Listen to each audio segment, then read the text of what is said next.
Savez-vous que le monde va installer près de 200 gigawatts de panneaux solaires cette année? 100 fois plus qu'en 2006, suffisamment pour produire toute l'électricité consommée par la Grande-Bretagne.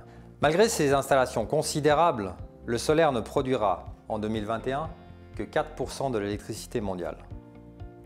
Les installations vont continuer à croître pour doubler jusqu'en 2025. Les pays qui installent le plus de photovoltaïque sont d'abord la Chine, avec 60 gigawatts attendus cette année, suivi des États-Unis et de l'Union européenne avec environ 25 gigawatts en très forte croissance pour atteindre rapidement 50 gigawatts par an, suivi de l'Inde et du Japon.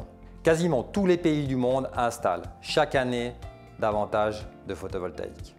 Selon l'Agence internationale de l'énergie, dans un scénario Net Zero Emissions by 2050, le solaire produira déjà 18% de l'électricité mondiale en 2030.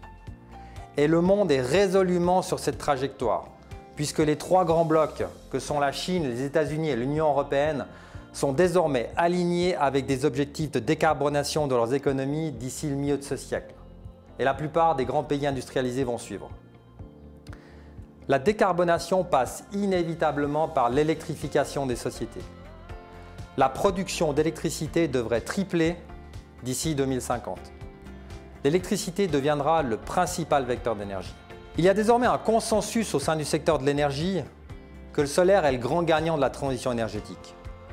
Consensus non seulement auprès des électriciens, les utilities, mais aussi chez les pétroliers qui investissent chaque année des milliards dans le solaire.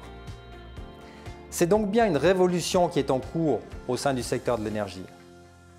Et cette révolution a clairement déjà débuté, puisque le solaire a constitué l'an dernier plus de la moitié de toutes les nouvelles capacités électriques installées dans le monde, loin devant l'éolien et le gaz. Comment se fait-il que le solaire est devenu le leader du secteur électrique? Tout simplement parce que le photovoltaïque est aujourd'hui la source d'électricité la moins chère dans 80% des pays, sans subvention. Et ce n'est pas moi qui vous le dis, c'est l'Agence internationale de l'énergie.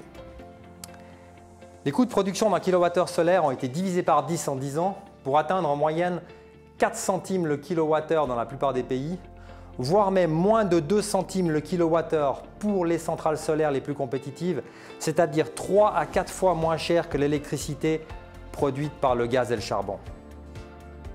Jamais de l'histoire de l'humanité, de l'électricité n'a été produite aussi bon marché.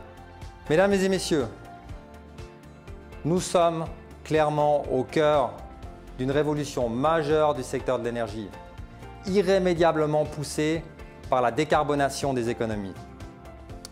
Active Solar vous offre la meilleure exposition au secteur mondial solaire. Il est encore temps d'investir.